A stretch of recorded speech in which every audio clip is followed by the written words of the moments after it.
जिस प्रकार अखिलेश यादव जी को गिरफ्तार किया गया है, हम उनके जब तक रिहाई नहीं होती हम तब तक लेते रहेंगे। विपक्ष आप देखे होंगे, यही प्रधानमंत्री जी है, यही 2000 में 2014 में जब आए थे तो 2 करोड़ रोजगार की बात करते थे। आज जब नौजवानों का नीट पेपर लीक होता है, 21 नौजवान बच्चे क्या कर लेते हैं, तो प्रधानमंत्री जी के मुख से कुछ नहीं निकलता। और जब नौजवान धर्मेंद्र प्रधान जी की इस्तीफे की मांग करते हैं और तो लाठी पीट खड़काई जाती है। यह सरकार कहाँ है? आप नौजवानों से बात करें और धर्मेंद्र प्रधान का इस्तीफा जब तक नहीं लेते हम लोग संघर्ष करते रहेंगे। मोदी जी अदानी और अंबानी के हाथों बिक चुके हैं और पेपर लीक पैसे वालों के हाथों बिक चुके हैं और पेपर लीक इसलिए वापस नहीं ले रहे हैं, कहीं ना कहीं और पेपर लीक में उनका भी हाथ है। अगर पेपर लीक जब तक नहीं वापस होता तब तक हम नौजवान संघर्ष करते रहेंगे। समाजवादी पार्टी के राष्ट्रीय अध्यक्ष उत्तर प्रदेश के पूर्व मुख्यमंत्री माननीय अखिलेश यादव जी को और प्रदेश अध्यक्ष माननीय श्यामलाल पाल को ये जन विरोधी सरकार जेल में चल रही है, उनको गिरफ्तारी हो गई थी। आज समाजवादी पार्टी के लिए टूट गया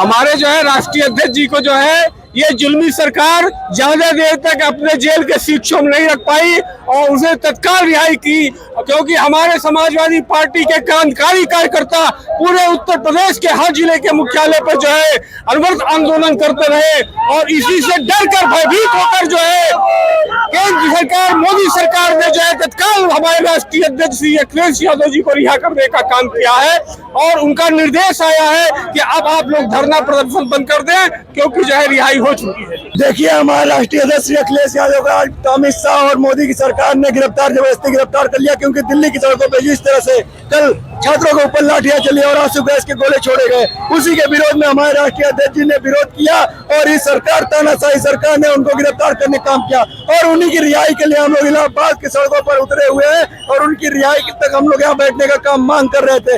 लेकिन ये सरकार डरी हुई सरकार है। हम लोग जिस तरह से सड़कों को जाम करने का काम किए, ये सरकार डरते हुए हमारे राष्ट्रीय अध्यक्ष जी को रिहा कर दिए। तो हम लोग कहना चाहेंगे कि अखिलेश यादव जिंदाबाद। रिहाई तो हो गई, ये समाजवादी पार्टी की जीत है और ये योगी और मोदी जब डरता है तो पुलिस के आगे करता है। भारत का संविधान योगी और अमित शाह, मोदी और अमित शाह मिलकर खत्म करना चाहते हैं। ये पीडीए के लोगों से डर गए हैं, इसलिए दबाव बस उनको छोड़ना पड़ा अखिलेश यादव जी को। हमारे राष्ट्रीय अध्यक्ष पूरे देश के शेर हैं, समाजवादी पार्टी में एक शेर माननीय अखिलेश यादव। ये धर्मेंद्र प्रधान को इस्तीफा देना होगा।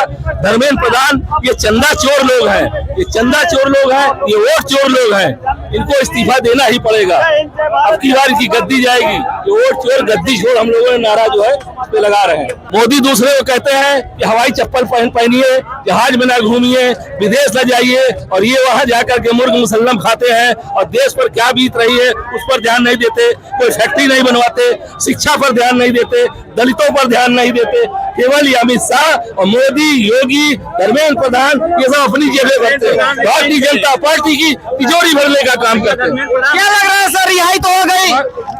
रिहाई हो गई। ये तानाशाह जो डर गया, डर के रिहाई किया तो फिर धर्मेंद्र प्रधान का इस्तीफा होना चाहिए, नरेंद्र मोदी का भी इस्तीफा होना चाहिए। नरेंद्र मोदी ने ही मंदिर में उद्घाटन किया था, नरेंद्र मोदी की देन है कि यार नरेंद्र मोदी नहीं बोल रहे हैं। जो कि चंदा चोरी हुई है, हवा चोरी हुई है, नीट पेपर लीक हुआ है, जो भी घर का मुखिया होता है उसकी जिम्मेदारी बनती है, तो मुखिया को इसके इस्तीफा देना चाहिए। मुखिया का तो पता ही नहीं चल रहा है कहाँ पे छुपे हुए हैं। मुखिया अनपढ़ है इसलिए तो नहीं कुछ बोल रहा है, अगर पढ़ा लिखा होता तो छात्रों का सम्मान करता।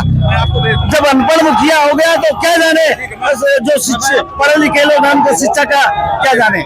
इसीलिए हमारे राष्ट्रीय अध्यक्ष जी पढ़े लिखे हैं, राहुल गांधी जी पढ़े लिखे हैं, सब विपक्ष के नेता पढ़े लिखे हैं, उनके समर्थन में कूद पड़े हैं। इंजीनियर जगदीश सिंह यादव, जिला महासचिव समाजवादी पार्टी अमरापार प्रयागराज, सुभाष चौराहे पर हम लोग प्रोटेस्ट कर रहे हैं। हमारे राष्ट्रीय अध्यक्ष जी को डर गई है सरकार और रिहा कर दिया, प्रदेश अध्यक्ष जी को भी रिहा कर दिया। अगर इस तरह से खिलवाड़ करती तो हमारे समाजवादी लोग जन आंदोलन पूरे रोड पे करेंगे।